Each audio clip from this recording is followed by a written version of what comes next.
Veio te prestigiar, pastor Paulo Romero, né? Maravilhoso Deus, aleluia. Saúde a todos com a paz do Senhor. Amém. Quero avisar os irmãos que lá embaixo, o Daniel das edições Vida Nova está lá com material com 30%, você pode aproveitar. Eu acho que hoje é o último dia que ele vai estar aí. Estava aí ontem, mas acho que só fica hoje. Quero convidar para chegar aqui, pastor Paulo Romero. Mas o pastor Paulo Romero tem tudo a ver com a história dessa igreja. O pastor Marcos Taviano tem um telão lá embaixo. O pastor Paulo Romero eu conheci ele na gestão do pastor Peraço Grilho, uma Helena está aí hoje, o Sérgio, de vez em quando veio o Beira acompanhando, cada vez é revezamento, né?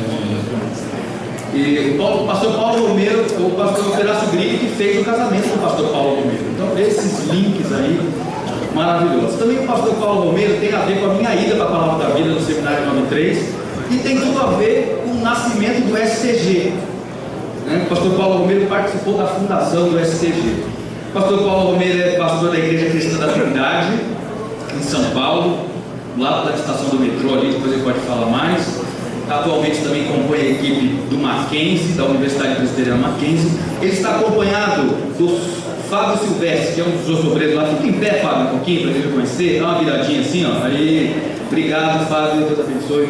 Pode ser. Então é com muita alegria que eu quero passar o microfone para o pastor Paulo Romero para nos trazer a palavra de Deus essa noite.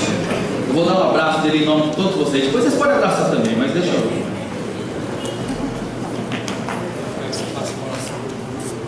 Ele quer que eu faça uma oração. A gente faz oração, a gente põe pedestal, a gente abre a água. Senhor, muito obrigado por esse ambiente bom, pelo teu povo aqui reunido. Nós somos teu povo, nós estamos diante da tua presença e rogamos que o teu Espírito tome conta desse ambiente e abençoe o teu servo na ministração da tua palavra. Somos gratos pela vida do pastor Paulo Romero, somos gratos por esses 67 anos de fundação desse trabalho, na direção atual do pastor Clementino, toda essa liderança e esses irmãos aqui presentes, os irmãos da regional. Ó Deus, somos gratos por tantas riquezas que o Senhor nos dá agora, mas nós queremos mais e queremos ouvir a tua palavra na instrumentalidade do teu servo essa noite. Faz-nos humildes e dispostos a ouvir a tua palavra. Amém e amém. Que a graça e a paz sejam com todos vocês, queridos. Amém. É sempre para mim uma honra estar aqui com vocês. Motivo de grande alegria, de grande contentamento. Eu não faço parte da história da igreja aqui de Guarulhos. Eu faço parte de uma parte da história, não de toda ela. Porque acho que eu não era nascido ainda quando comecei. Mas eu me lembro desta igreja desde a época do pastor Amaro. Naquela época havia um irmão aqui, ele era muito envolvido com o trabalho de jovens, chamado José Moreira. Acho que esse mesmo Moreira. O Moreira trabalhava lá na Embraer, em São José dos Campos, onde eu também trabalhava. Então o Moreira, algumas vezes, poucas vezes, ele me trouxe aqui em Guarulhos, no culto de jovens, quando havia algum congresso. Então eu vinha para cá, Foi melhor assim. E depois eu conheci outros pastores, Conheci o pastor Modesto, conheci o pastor Ataíde, não precisamos nem falar do Peraço, do pastor Peraço Grilho, que além de pastor foi um amigo que eu tive. Foi o pastor que fez meu casamento. E ele fez bem feito, porque esse ano eu vou fazer 30 anos de casado. Então é uma bênção, Muito feliz por estar aqui.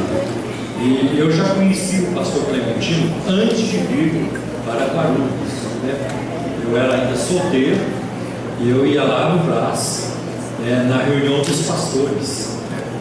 E me lembro, antes de casar, ainda era solteiro, de vez em quando eu dava estudo lá na reunião dos pastores. E o pastor Luperce me apresentava assim: vamos ouvir agora o pastor Paulo Romero. Eu chegava ao dele: pastor Luperce, eu não sou pastor. Irmão, deixa, agora já foi, deixa assim. Mas tem sido uma época muito gratificante.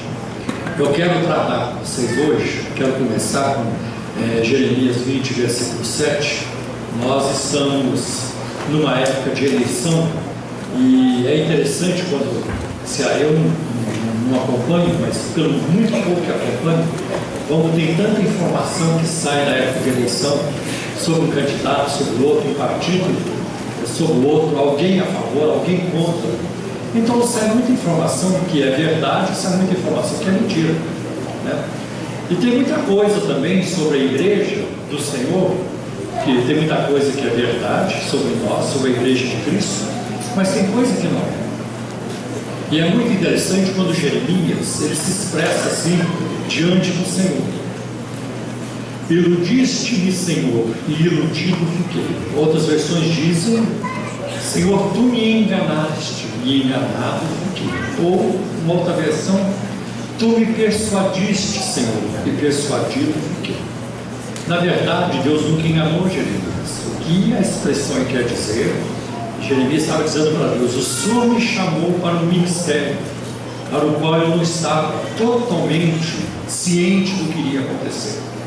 E isso acontece com todos nós.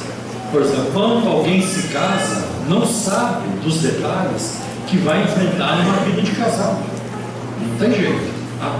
Então, quando você também se torna membro de uma igreja, você não sabe o que te espera, o que vai te esperar naquela igreja. A gente não sabe. Poderão vir muitas bênçãos e virão mesmas, mas poderão vir lutas também. Então isso é verdade também sobre a igreja do Senhor. Existem muitas coisas, muitas afirmações sobre a vida cristã, sobre Deus, sobre o céu. Por exemplo, todo mundo acha que Pedro é o porteiro lá do céu, né? Então, quando nós chegarmos lá no céu, é ele quem vai abrir a porta. Ou então outros acham que lá no céu nós vamos ficar numa nuvem, sentado, tocando harpa, né, por resto da eternidade. Mas eu não creio que isso está na Bíblia, né? Não tem como você garantir isso à luz da Bíblia. Então tem muitas coisas que não são verdade sobre a igreja também. Por exemplo, uma das coisas que muitos pregam por aí é que se você aceitar Jesus, todos os seus problemas vão desaparecer. Você não vai ter mais luta. E eu vejo alguns pregadores fazendo isso: aceite a Cristo e fique rico, aceite a Cristo e ganhe na loteria, aceite a Cristo e pare de sofrer, alguma coisa assim. Mas isso não é verdade. Muitos crentes vão ficar chocados quando se deparam com as primeiras dificuldades. Comigo aconteceu assim. Eu me lembro quando eu me converti. Eu me lembro que eu fiquei um mês nas nuvens. Eu fiquei assim, passado na manteiga, como se diz. Eu fiquei sem saber o que falar. Eu chorava e ria de tanta alegria. Mas depois de um certo tempo, eu voltei à realidade. Eu vi que ainda tinha tentações, eu tinha que trabalhar para comer, eu tinha que estudar se eu quisesse vencer na vida. Tinha um punhado de coisas que eu tinha que fazer, que eu me cansava também, que eu às vezes me dava uma dor de barriga, eu faço parte também, e assim por diante. Então a vida voltou ao normal. Tenha em mente de que a vida cristã não é fácil. A vida cristã é feita de alegrias e tristezas, de altos e baixos, de tentações e sofrimentos. É o que nós lemos em 1 Pedro capítulo 4, versículos 12 e 13, e diz assim: amados, não se surpreendam com o fogo que surge entre vocês para os provar, como se algo estranho estivesse acontecendo. Mas alegrem-se à medida que participam dos sofrimentos de Cristo, para que também, quando a sua glória for revelada, vocês exultem com grande alegria. Faz parte.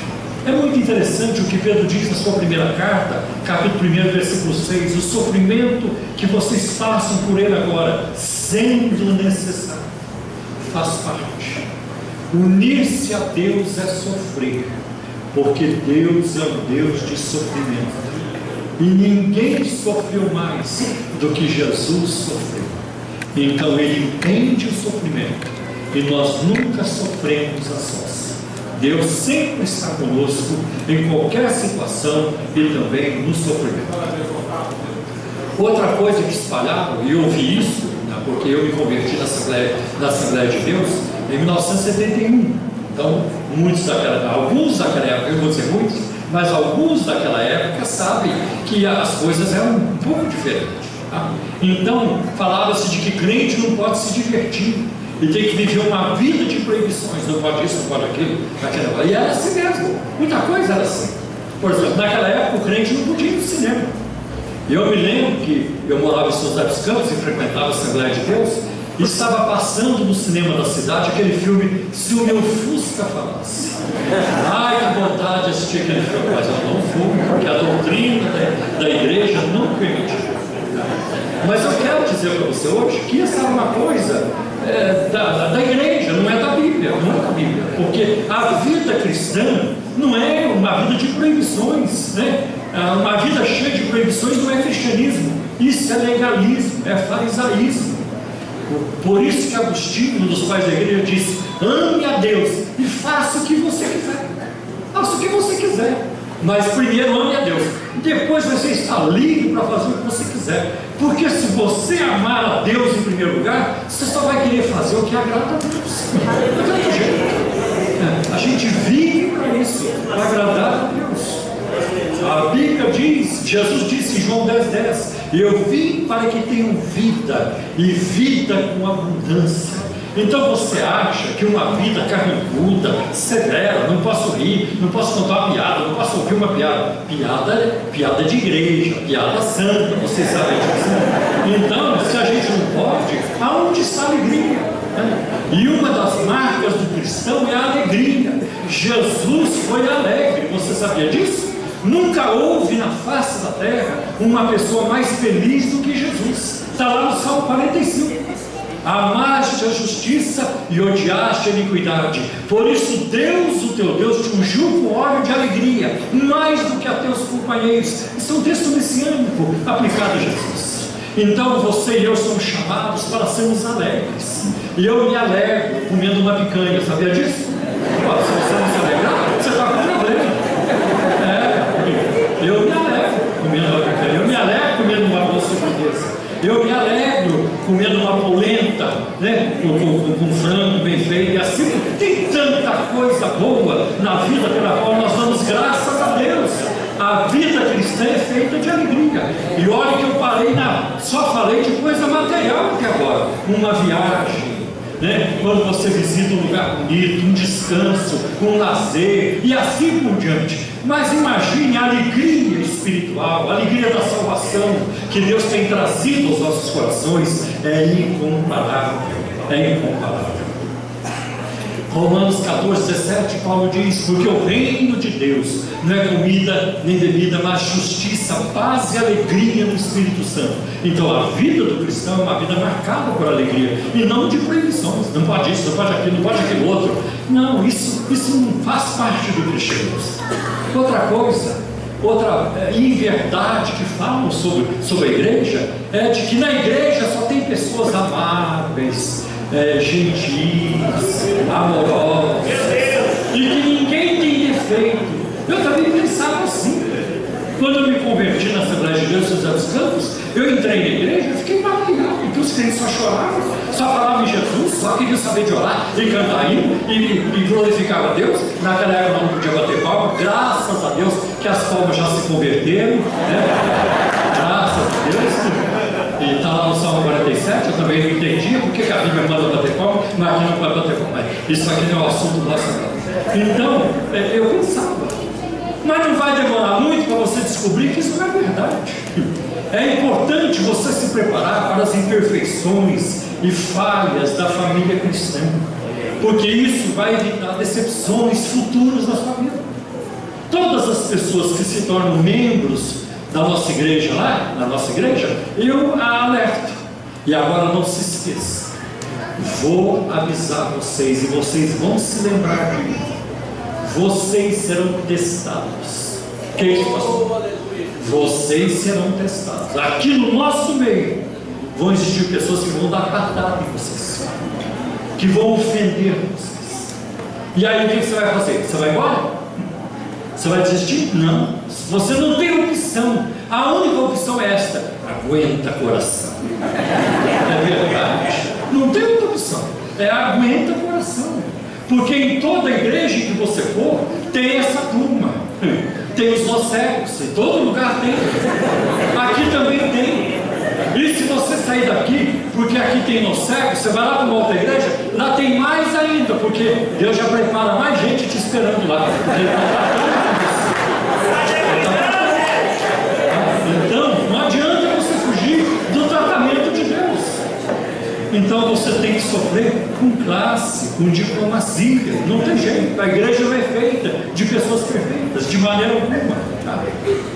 Embora os crentes devam se esforçar para serem como Jesus, nós nunca vamos alcançar a santificação completa deste lado da vida. Aliás, Deus usa nossas imperfeições para nos ajudar a crescer na fé. Se não fosse assim, não haveria necessidade de perdoar uns aos outros. Por que a Bíblia fala de perdão? Porque nós somos imperfeitos, nós falhamos. Alguém já conseguiu perdoar Deus? Não tem como perdoar Deus, a não ser no sentido psicológico, tá? Mas no sentido bíblico não tem. E apesar de Deus nunca ter pedido perdão a ninguém, e nem precisar pedir perdão a ninguém, não tem ninguém que entende mais de perdão do que o Senhor. Por isso Ele nos perdoa. E só não perdoa quem não precisa de perdão. Eu tenho uma frase que eu uso muito: eu uso de misericórdia para com todas as pessoas, para que quando eu precisar, elas também tenham misericórdia. Eu já fui um fariseu de exigir perfeição das pessoas. Eu queria saber se elas tinham cara no joelho de tanto orar. Eu ficava olhando a roupa, se estava no cumprimento certo. Tinha uma correntinha no pescoço, então não cumprimento não, papai do Senhor, é boa noite ou bom dia, uma coisa assim, porque não é digno de um cumprimento cristão. Graças a Deus, Jesus já me libertou. Já me libertou. Graças a Deus. Venha do jeito que você estiver. E até digo mais, não sei se você vai concordar comigo. Se você não concordar, vai ter que me amar do mesmo jeito, você não quer eu passar. Mas eu não ligo se chega uma turma lá na igreja, tatuada, com piercing, com brinco na orelha. Deixa essa turma lá, não mexe não. É melhor estar lá no ambiente do Espírito do que ir embora, ir lá para a balada, lá para não sei para onde. Deixa essa turma aí, que eles vão ouvir a palavra de Deus e o Espírito Santo vai transformando, ele vai libertando. Não dá uma chance para as pessoas ouvirem a palavra de Deus e ficarem debaixo dos seus efeitos. Então nós precisamos perdoar os outros. No nosso dia a dia, nós vamos lixando uns aos outros. É o que diz Provérbios 27, 17. Assim como o ferro afia o ferro, o homem afia o seu companheiro.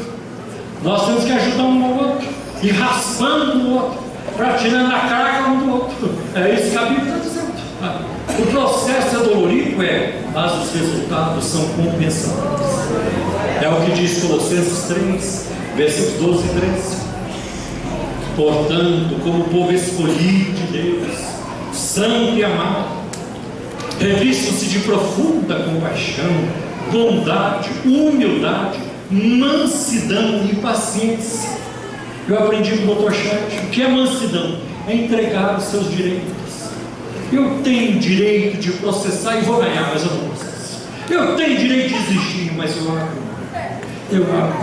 Eu tenho direito de requerer isso, mas eu abro mão. Que bênção saber disso. A mansidão é um fruto do Espírito. Que bênção saber disso. A paciência, suportem-se uns aos outros e perdoem as queixas que tiverem uns contra os outros. Perdoem como o Senhor lhes perdoou. E como Deus nos perdoou. A minha bagagem de pecado, ela sempre foi grande demais, era grande demais, e Cristo me perdoou, e perdoou você também. Olha o que diz Filipenses 3, versículos 12 e 13. Não que eu já tenha obtido tudo isso, Paulo falando sobre a carreira cristã, ou tenha sido aperfeiçoado, mas prossigo para alcançá-lo, pois para isso também fui alcançado por Cristo Jesus. Irmãos, não penso que o tenha alcançado, mas uma coisa faço, esquecendo-me das coisas que ficaram para trás e avançando para as que estão adiante, prossigo para o alvo, a fim de ganhar o prêmio do chamado celestial de Deus em Cristo Jesus. Qual é o mais importante? É Jesus. O mais importante não é cargo, não é título, o mais importante não é posição, não é, nunca vai ser. E quanto mais você viver na presença de Deus, e quanto mais os anos passarem, isso terá menos valor.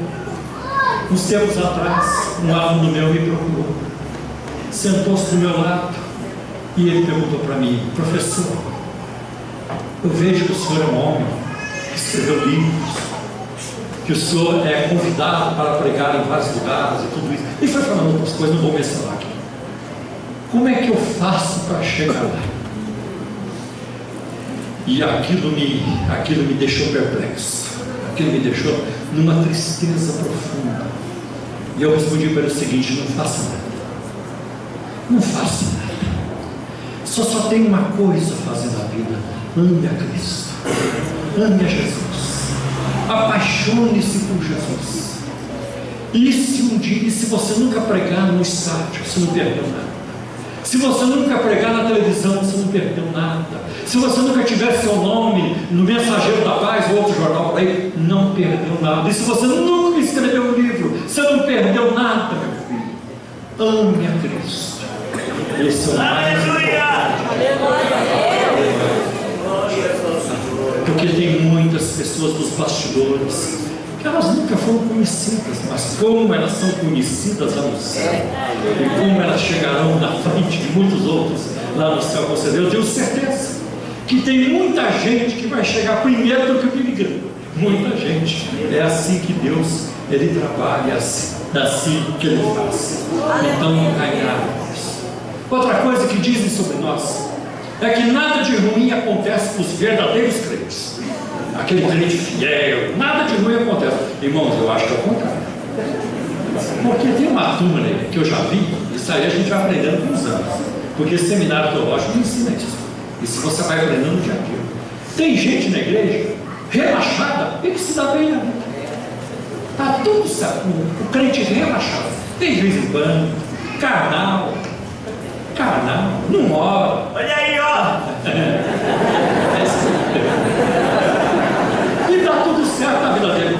Ganha bem, a família tem saúde. Tira férias, vai viajar para o exterior, vai para lá. Carro, só carro fino. Mas ele é um relaxado, tudo está certo. E tem aquele crente fiel que só leva pancada daqui, jejum e ó, e ama, mas é a pancada por tudo quanto é lado. Fidelidade a Deus não garante, não é vacina contra provações e sofrimentos. Se fosse, Estevão não seria planejado, Paulo não teria sido decapitado, Pedro não teria sido preso, e assim por diante. Tem gente, irmão, tem crente que vai para o céu de carruagem, passa de carruagem, chega lá na porta do céu, desce da carruagem e entra. Não sofreu nada, Pedro. E tem gente que vai para o céu de bar de pedrada. É como Estevão. Eu me ouvi osso! Quando ele chegou lá, Estevão, você já chegou? Eu cheguei. Você está tão louco, estava tão louco para morrer? O que aconteceu? Pedrada. João Batista, quando chegou? João já cheguei. O que aconteceu? Perdi a cabeça. O que foi, João? Por falar a verdade. Mas eu não deixei de falar a verdade. Então, fidelidade e conforto muitas vezes não andam juntos. E nós temos que aprender isso.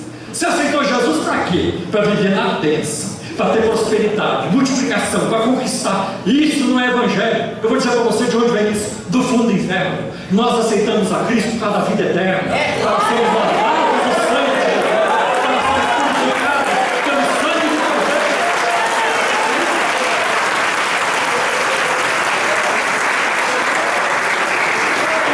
Glória a Deus. Muito cuidado com essa teologia que eu não pregando aí hoje. Isso não tem base bíblica. Não tem fundamento bíblico e não tem na experiência de vida cristã também. Olha na história da igreja, que homens e mulheres sofreram. E eu vou dizer para você, muita gente que sofreu foram cristãos muito melhores do que eu e você, e sofreram muito mais. Então, muito cuidado com esse evangelho sendo pregado aí hoje. Pare de sofrer, saindo do vermelho, sucesso, como chegar no topo. Não me interessa chegar no topo, o que me interessa é chegar no céu. Eu quero ver Jesus. É isso, eu quero ver Cristo. Outra coisa que falam sobre nós, que os líderes cristãos são mais espirituais do que os outros crentes. Deveriam ser, mas nem sempre isso é verdade. Há uma epidemia de homens carnais nos púlpitos das igrejas hoje. É desse jeito. É lamentável, mas... Por exemplo, eu já disse isso aqui numa reunião de obreiros. Virou moda na igreja evangélica um pastor largar sua esposa de 50 anos para casar com uma de 25. Virou. Há uma epidemia de adultério. Grande parte hoje dos crentes, de muitos obreiros até, uma boa parte está presa na pornografia, não consegue se desvencilhar disso. E isso destrói a finura na sua vida espiritual. Isso destrói, isso interfere na intimidade com Deus. Porque eu sou de uma época que a televisão era proibida. Hoje eu tenho 2 televisões em casa, eu sei disso. Mas naquela época nós não podíamos ter televisão. O que eu tinha? Eu tinha que tocar disco. Era todo disco mesmo, 75, 33, 45, acho que é isso, 78. Os hinos do Feliciano Amaral, os hinos do Luiz Carvalho. Essa turma que está aí hoje, naquela época, Deus nos poupou. Naquela época, Deus nos poupou. Louvado seja Deus. Porque hoje, para você chamar essa turma, se você não tiver aí 50 mil, 80, 120 mil, naquela época, eles cantavam chorando, com lágrimas, porque não havia um profissionalismo. Né? Eu sou de uma época diferente, você me perdoa, eu estou ficando velho, mas eu lembro daquela época com tanta alegria. Mas tem uma coisa que não mudou, Jesus não mudou. Jesus não mudou. Glória a Deus. Então eu quero muito viver aquilo que eu aprendi desde aquela época. Que bênção, sabemos disso. Então nós hoje temos escassez de referenciais na nossa vida espiritual. A quem podemos imitar hoje na vida espiritual? Me lembro quando eu me converti, em 1971, alguns nomes me marcaram. Por exemplo, Cícero Canuto de Lima, Paulo Bacalhão, João de Oliveira. Eu conheci esses homens pessoalmente. Eu conheci, alguns de vocês aqui conheceram Paulo Bacalhão, a maioria aqui não conheceu. Então eram homens que tinham joelhos de camelo, né? O pastor sabe disso. E outros que eu conheci, alguns estrangeiros. Gente, que exemplo. Mas hoje a turma só fala em política, só fala isso, só fala aquilo, só fala em dinheiro o tempo todo. Nós não fomos chamados para isso. Nós fomos chamados para anunciar as boas novas do reino. Nós fomos chamados para isso. Não podemos perder o sentido disso. Agora, nem sempre os líderes espirituais, os líderes cristãos são mais espirituais. Veja o exemplo de Simeão e Ana em Lucas 2:25. A quem o Messias foi se revelar quando chegou lá no templo? A Simeão, velhinho. A Ana, uma viúva. Aonde estava a elite espiritual? Aonde estavam os sumos sacerdotes, os sacerdotes, o clero? Aonde estavam os fariseus? Ninguém percebeu. Mas eles perceberam. Gente, o trem da história está passando e muita gente não está percebendo. Abra os seus olhos, Jesus continua conosco. O Espírito Santo quer operar. Não perca isso. Ele ainda move, como ele moveu sobre Simeão. Que bênção. Não quero perder isso. Quero viver experiências com Deus. O maior desejo que eu tenho na minha vida, vocês não vão poder cumprir. Ninguém pode. Não existe ninguém na face da terra que possa dar o que eu quero: intimidade com Deus. Eu quero conhecer Cristo, porque foi Jesus quem me atraiu. Não foi a Assembleia de Deus, não foi ninguém que passou a palavra em mim, mas Cristo Jesus manifestou-se maravilhoso e eu nunca mais consegui viver sem Ele. Graças a Deus.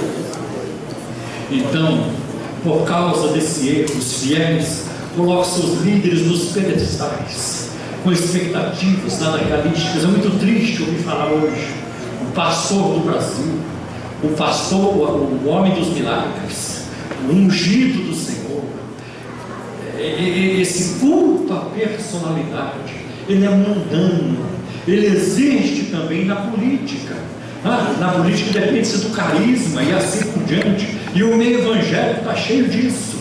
Isso é errado. Quando alguém chega e diz: eu pedi para o Deus do apóstolo Valdemiro. Não tem Deus do apóstolo Valdemiro, não tem Deus do bispo tal, não tem Deus do pastor tal. É o Deus da Bíblia, é o Deus de Jesus Cristo, é o Deus da revelação.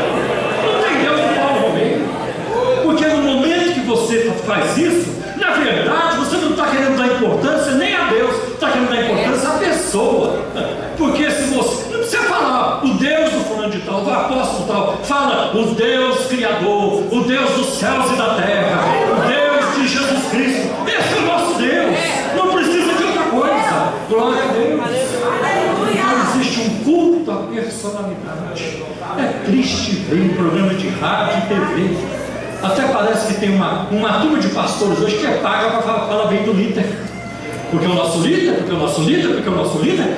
E aonde se viu o líder está engolindo tudo isso e gostando disso? Isso é síndrome de Lúcifer, isso é diabólico. Nós não podemos entrar por esse caminho. Que Jesus nos livre disso. Convém que Ele cresça e que eu diminua, que eu desapareça.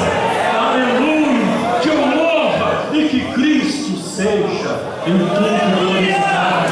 Ele é o nome que tem que estar acima de todo nome, o nome que vence, o nome que está acima de todo nome. Então precisamos tomar cuidado com isso. Há um culto à personalidade hoje, como se a salvação estivesse naquela pessoa. Não, meus irmãos, vocês vão ver, o apóstolo Paulo não conviveu com isso. Paulo considerou-se o menor dos apóstolos. Em 1 Coríntios 15, 9, eu sou o menor dos apóstolos. Depois escreveu aos Efésios dizendo: eu sou o menor dos santos. E depois ele escreve em 1 Timóteo 15: eu sou o pior dos pecadores. Eu não consigo imaginar o apóstolo Paulo orientando Timóteo: Timóteo, encha minha bola aí, viu? Eu vou chegar, eu quero estar em alta, viu? Encha minha bola. Não, eu não consigo imaginar isso. Eu nem aprendi isso quando comecei a vida espiritual. Isso é coisa nova. Isso que o inferno abriu a boca e vomitou isso em muitas igrejas. Mas que o sangue de Jesus nos livre dessa abominação e nós glorifiquemos ao Senhor. Uma vez aconteceu isso comigo. Não vou dizer onde foi, senão vocês vão matar a charada muito rápido. Aconteceu comigo, numa igreja grande. O irmão estava contando: irmãos, eu fui arrebatado. E eu fui lá no céu. Irmão, nunca pensei que eu fosse viver essa experiência, mas o Senhor me arrebatou. E eu estou lá no céu, andando nas avenidas do céu, e de repente eu vi a casa do apóstolo Paulo. E aí eu vi também a casa do nosso pastor. Eu fiquei em dúvida: em qual que eu vou entrar para conhecer? Na casa do apóstolo Paulo ou na casa do nosso pastor? Irmão, eu decidi entrar na casa do nosso pastor. Irmãos, que coisa maravilhosa. Eu nunca vi tanta maravilha na minha vida como a casa do nosso pastor. E ele contou mais umas besteiras, porque isso é uma grande besteira. Com todo o meu pentecostalismo, não dá para engolir essa pessoa. Eu sou pentecostal, mas eu não sou. E aí ele falou: mas antes de voltar do arrebatamento, eu fiz um pedido para Jesus: Senhor Jesus, se o Senhor me ama, e se o Senhor puder responder uma oração minha, a única coisa que eu te peço é que o Senhor me ame como o Senhor ama o nosso pastor. E o pastor gostava. O diabo massageando ele gostava. Se um membro da igreja fizer isso, da nossa igreja fizer isso comigo, eu vou pegar o microfone na mão dele e dizer: muito obrigado, irmão, pelo amor que você tem comigo, tudo isso, mas vou dizer uma coisa para você: Jesus não me ama mais do que você. Jesus não ama ninguém no mundo, mas, desculpa, Jesus não me ama mais do que qualquer outra pessoa no mundo. Eu não acredito nisso. Jesus nos ama com amor, sem discriminar, porque Deus não faz exceção de pessoas. Deus nos ama a Deus. Nós temos a tendência de discriminar, mas Deus não faz isso. Deus não faz isso. Então é lamentável que lideranças partam disso. Outros dizem que as igrejas são lugares seguros, onde você pode confiar em todo mundo. Deveriam ser assim, mas não são. Nós vivemos num mundo caído, numa natureza caída, afetada pela queda no jardim do Éden. E a queda transtornou o cosmos, transtornou a natureza, as emoções, os nossos relacionamentos. Então eu já vou te dar algumas lições práticas. Quando você vier à frente para receber oração, não deixa sua bolsa sozinha para ir. Ela vai arranjar com mim. Sua bolsa sozinha vai arranjar com mim. Traga junto. Ou peça para alguém que você conhece. Eu vou lá, vão orar por mim. Você cuida da minha bolsa? Você não sabe quem é. Outra lição prática: nunca deixe seus filhos menores ir no banheiro sozinhos aqui na igreja. Você não sabe quem está lá no banheiro. A igreja é única. Tá? Então você não pode deixar seus filhos menores irem sozinhos no banheiro. Se é masculino, o pai vai junto. Se é feminino, a mãe vai junto. Porque o ambiente de igreja não é um ambiente seguro. No Rio de Janeiro, uma igreja fez isso. Um pregador lá meio doido, não é nem a prática daquela igreja, mas ele chegou, era visitante. Vamos orar com o batismo com o Espírito Santo. Hoje Jesus batizar com o Espírito Santo. Apaga a luz. Quando apagar a luz, você vai orar. Orar, quando acender a luz, alguns já tinham sido roubados. Uma irmã que perdeu a luz. Com muito cuidado, muito cuidado. Nós nunca sabemos quem está no nosso lugar. A gente não sabe do lado de quem está sentado. Nem todos que entram na igreja ou no ministério têm intenções honrosas. E mesmo que tenham boas intenções, acabam caindo e praticando o que não é certo. Aí eu já falei do ministério de crianças e adolescentes, que podem ser bastante vulneráveis. Mateus 10,16 diz: eu estou enviando vocês como ovelhas no meio de lobos. Portanto, sejam astutos como as serpentes e sem malícia como as pombas. Como é que ovelhas se comportam no meio de lobos? Será que é assim? É tudo que o lobo quer ouvir. Vai soltar seus balidos lá no meio dos lobos. Opa! De onde vem esse som mais agradável?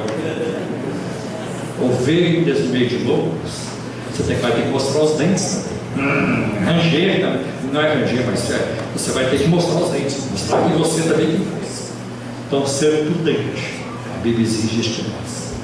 1 Pedro 5,18 diz: estejam alertas e vigiem.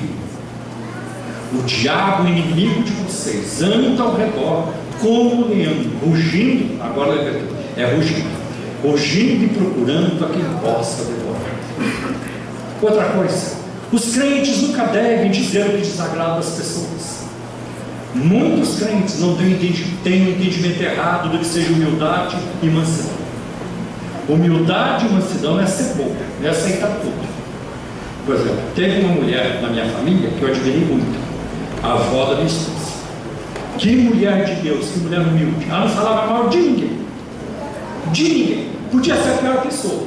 O que a senhora achou de tal? Ela não falava mal. Um dia eu perguntei: vó, a senhora não fala mal de ninguém. O que a senhora acha do diabo? Ela respondeu assim: coitadinho. Você sabe o que aconteceu com ela no dia? Alguém botou uma cadeira do lado dela, sentou na cadeira, e o pé da cadeira ficou em cima do pé dela, e ela aguentou o tempo todo sem falar nada. Aquela cadeira em cima do pé. Depois que terminou, nós ficamos sabendo que ela estava lá sofrendo debaixo do pé da cadeira. Volta, que a senhora falou. Aí não queria atrapalhar. Assim não pode. Você vai ter que saber gritar. Então, a humildade bíblica envolve força e coragem desde que submissas à vontade de Deus e ao seu controle.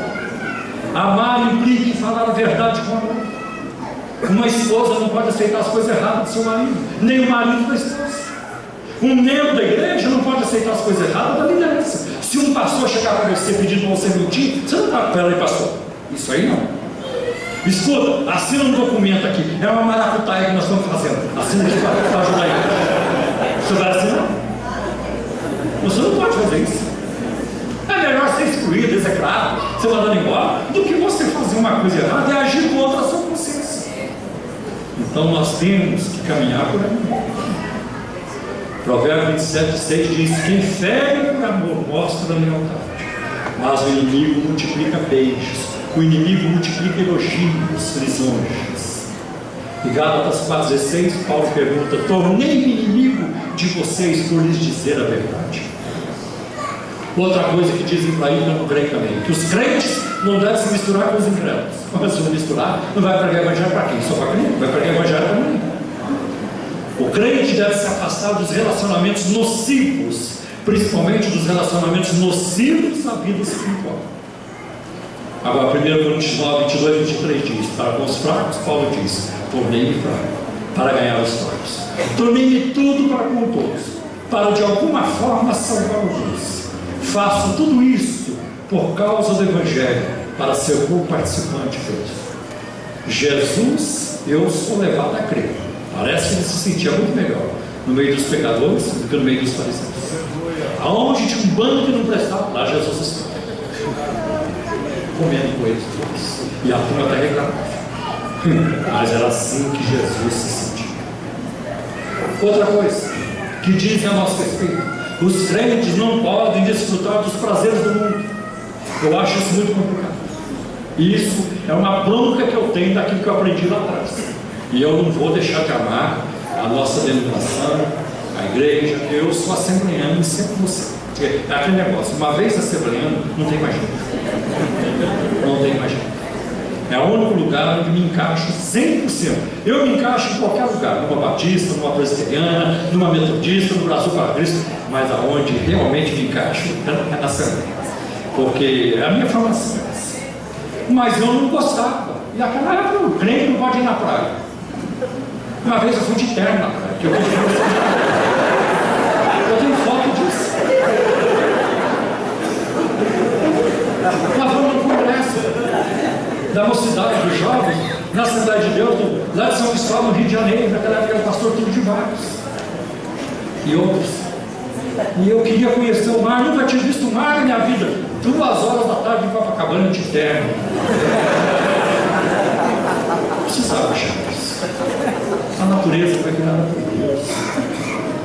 Então o ímpio desfruta, mas o crente não pode desfrutar. Então eu não convivo mais com isso, de maneira alguma. Eu não tenho como conviver com essas coisas. Em Gênesis 1, versículo 28 a 31, Deus entregou a criação ao ser humano para dela desfrutar. Agora, não se esqueça de que não podemos trocar o eterno por aquilo que é passageiro. Outra coisa: os crentes estão sempre perto de Deus. Os crentes não vivem o tempo todo no topo da montanha. Existem os vales também. Você já percebeu que tem culto que você está mais alegre? Tem culto que você está mais borocochô. Tem culto que você prega e o fogo cai. Tem culto que não adianta, não vai cair nada. É assim que funciona. Eu sei, porque eu já vivi isso. Deus jejuar e orar. Hoje o fogo vai. Jejuei, orei, subi lá. Nada. Não aconteceu nada. Saí frustrado. E teve aquele dia que Jesus não deixa o pastor me chamar. Eu não estou preparado. Eu já discuti, eu já briguei com o Fábio. Subia e era o céu na terra. Por quê? Para mostrar que não sou eu que controlo. Quem controla é Deus. É a graça de Deus, é a misericórdia de Deus. E o fato de você um dia estar mais triste, um dia se sentir mais vazio, não quer dizer que a coisa acabou. Faz parte da caminhada. E vamos que vamos, vamos em frente, aos trancos e barrancos. É assim que nós vamos, mas nós vamos chegar no céu. Isso é o mais importante. O mais importante não é ser usado por Deus, é ser fiel a Deus, é obedecer a Deus. Então os crentes se preocupam com isso. As estações secas fazem parte também da vida do cristão. Tem época que a coisa fica arenosa, fica seca, fica como o reservatório da cantareira, parece que diminui, e a gente precisa de renovação. E a fonte, ela é inesgotável, é só buscar que você vai encontrar. Veja o caso de Elias na caverna. Quem de nós viveu um milagre como Elias viveu no Monte Carmelo? Ninguém de nós viveu. E provavelmente não viveremos. Mas aquele homem que depois vai lá para a caverna, querendo morrer, pedindo a morte, isso é um grau extremo de depressão, de desânimo. Aí Deus fez o que fez, vocês sabem, na vida de Elias. Que bênção. A caminhada cristã exige perseverança. Tem que perseverar, tem que insistir, tem que ter raça. Não pense você que você vai viver a vida espiritual paparicado o tempo todo. Na próxima consagração de obreiro, eu imploro, eu não vou escapar. Vai ver que Deus vai te fazer esperar mais uns 5 anos, para ver se você tem raça mesmo, tem perseverança. Você não sabe. E outra, meu filho, mais importante que ser diácono, presbítero, seja amigo de Deus. Aleluia. Tem muita gente que tem título, não tem comunhão com Deus. Salmo 45, 42, versículo 5 diz: por que você está assim tão triste, a minha alma? Por que está assim tão perturbada dentro de mim? Faz parte da vida cristã. Já estou caminhando no fim. Mas eu digo a vocês, apesar de tudo que foi dito aqui, a igreja, com todos os seus defeitos, com líderes defeituosos, e não tem nenhum líder perfeito, tá? Com todos os seus problemas, ainda é o melhor lugar para nós estarmos. A igreja é o seu organismo visível, ela nunca será perfeita. Ela é a noiva sem mácula, no seu corpo místico, no seu organismo invisível. Você e eu não sabemos quem faz parte. Eu não posso dizer, aquele ali vai para o céu, mas esse aqui acho que não vai não. Aquele ali está com cara que vai, mas aquele lá, duvido. Eu não posso fazer isso. Quem conhece cada um de nós é o Senhor. É Ele quem sabe. E eu não posso fazer esse papel. Enquanto Jesus não vem, confie, abraça as promessas de Deus, siga o Senhor, firme-se na palavra e obedeça os seus líderes no Senhor. É a melhor coisa para nós continuarmos na caminhada cristã. Amém, meus irmãos? Glória a Deus. Vamos curvar nossas cabeças. Pai querido, eu peço que o Senhor abençoe nossas vidas, abençoe o teu povo esta noite, essa igreja de Guarulhos, que já vem há décadas lutando, pregando a tua palavra, alegrando-se do Espírito, chorando também algumas vezes ou muitas vezes, mas celebrando muitas vezes também. Dá vitória, Senhor, dá graça a cada um. O Senhor sabe o fardo, o peso que cada um carrega, o desânimo, os anseios, o anelo de cada coração. E o Senhor é poderoso para operar. Trabalha na vida de cada um, dando vitória, Senhor. Nós te pedimos em nome de Jesus. Amém. Deus abençoe vocês.